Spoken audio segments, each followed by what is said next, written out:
नमस्ते दोस्तों, आप सबका एक बार फिर से स्वागत है आपके अपने YouTube चैनल सत्य सनातन में। जिस लिस्ट में RSN सिंह, पुष्पेंद्र कुलश्रेष्ठ, मेरा और राहुल आर्य जी का नाम था, उसी लिस्ट में ही बहुत सारे टीवी एंकर्स, पत्रकारों का भी नाम था और बहुत सारे स्वतंत्र लोगों के भी नाम थे, जिनमें से कि रोहित सरदाना जी की मृत्यु हो चुकी है। और इस मृत्यु के पीछे कहीं ना कहीं कोई षड्यंत्र भी है, क्योंकि जब रोहित जी की तबीयत पूरी तरीके से ठीक होती जा रही थी, अचानक से उनको कोई स्टेरॉयड दिया गया और उसके बाद में हार्ट अटैक हुआ। इसकी जांच होनी चाहिए।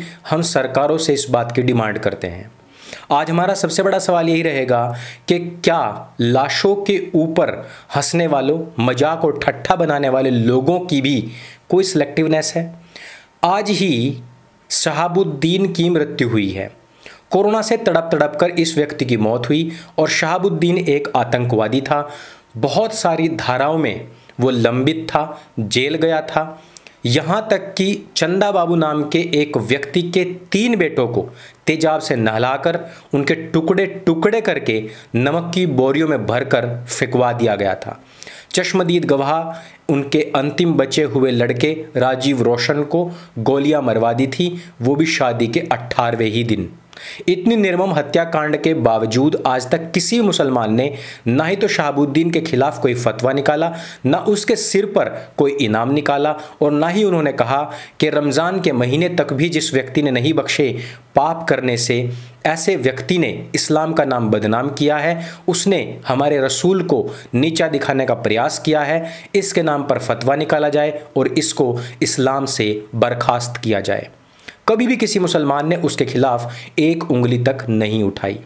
दोस्तों, आपको मैंने पहले ही बताया था कि इस्लाम की गुस्ताखी क्या है, नबी की या अल्लाह की गुस्ताखी क्या है। पाकिस्तान में 2 नन थी। एक नन ने अलमारी का दरवाज़ा खोला। अलमारी के दरवाजे पर एक स्टिकर था। स्टिकर पर छोटी सी एक कुरानी आयत लिखी हुई थी। वो स्टिकर झटके से उतर कर नीचे गिर गया। दूसरी नन ने झटपट उसको उठाया, अलमारी पर वापस चिपकाने की कोशिश की, लेकिन तब तक उसको मुसलमान देख चुके थे और उन्होंने उन दोनों नन की बेरहमी से पिटाई की थी और उनको ब्लास्फेमी में अंदर करवाने का पूरा प्रयास किया। बस इतनी सी बात है। इसी बात से इस्लाम का नाम भी बदनाम हो जाता है और इस्लाम के रहनुमाओं का दिमाग फिर जाता है और वो उनका सर तन से जुदा करने का फरमान सुना देते हैं। वो दूसरी बात है कि शहाबुद्दीन हो या गैंगस्टर के नाम पर दुनिया के अंदर आतंक मचाने वाले छिटभैये लोग हों, या फिर आतंकवादी गिरोह बनाकर मोहम्मद या कुरान के नाम पर जो लोग पूरी दुनिया में दहशत फैला रहे हैं, लाखों करोड़ों लोगों को मौत के घाट उतार रहे हैं, उनसे इस्लाम, नबी या फिर अल्लाह, कुरान का नाम बदनाम नहीं होता, बल्कि शहाबुद्दीन जैसे लोग, बल्कि मुख्तार अंसारी जैसे लोग, अतीक अहमद जैसे लोग मुसलमानों के सबसे बड़े हीरो बन जाते हैं, क्योंकि वो नमाजी भी हैं, वो जकाती भी हैं, वो कुरानी भी हैं, वो अल्लाही भी हैं और वो मोहम्मद को ही अपना नबी मानने वाले लोग हैं। इस्लाम के क्राइटेरिया में सिर्फ इतनी सी बात आती है। कल आप लोगों ने वो सभी ट्वीट्स देखे जिनमें रोहित सरदाना के जाने के बाद में लोगों ने कहा कि काफिर था और ये जहन्नम जाएगा। कुछ लोगों ने कहा मैं मिठाई बांटूंगा, तो किसी ने इस पर सिर्फ और सिर्फ मजाक, हंसी, ठट्ठा बनाने का कुत्सित प्रयास किया था। शहाबुद्दीन के मरने के बाद में शर्जील उस्मानी का कोई ट्वीट नहीं आया। शहाबुद्दीन के मरने के बाद में बिहार से ही संबंध रखने वाले रवीश कुमार का कोई पोस्ट नहीं आया। उसने कहीं पर नहीं लिखा कि इस्लाम का नाम बदनाम करने वाले शहाबुद्दीन, जिसने कि एक लाचार पिता के 3 बेटों को उसकी आंखों के सामने ही मारा, उस लाचार पिता को जिसको अपने 3 बेटों को कंधा देने के लिए मजबूर होना पड़ा, वो व्यक्ति जो न्याय की गुहार लगाते लगाते एक दिन मर गया, जिसकी खुद की बीवी भी न्याय की आस में जिसकी आंखें पथरा गई, वो मर गई थी, उसके लिए रवीश कुमार ने एक भी पोस्ट नहीं लिखा। आप सोचिए कि इन लोगों की दुश्मनी या फिर नफरत किसके प्रति है?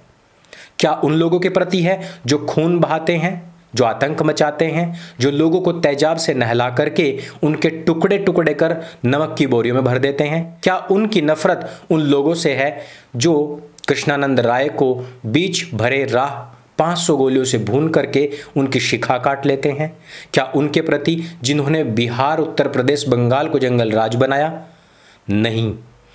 उनकी उनके प्रति प्रीति है, क्योंकि उनके नाम में मोहम्मद आता है, क्योंकि वो मुसलमान हैं, क्योंकि वो लूट के माल में से ज़कात देते हैं, और क्योंकि वो कुरान को सर्वोपरि मानते हैं, और क्योंकि वो हिंदुओं से बेहद नफरत करते हैं।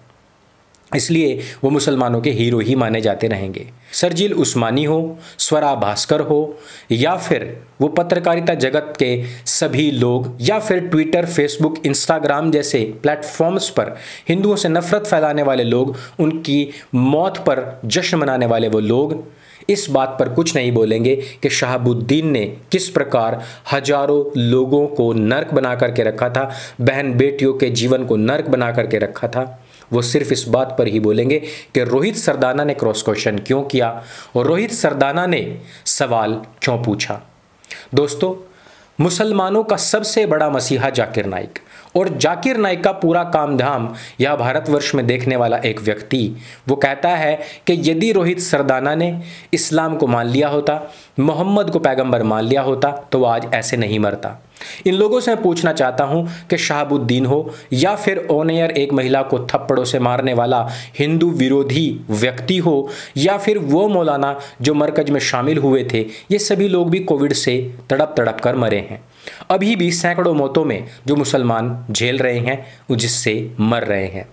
वो रात दिन अल्लाह अल्लाह करते थे, कुरान पढ़ते थे, मोहम्मद को अपना पैगंबर मानते थे, वो लोग तड़प तड़प कर क्यों मर रहे हैं? और तड़प तड़प कर मरने की बात किसके लिए चल रही है?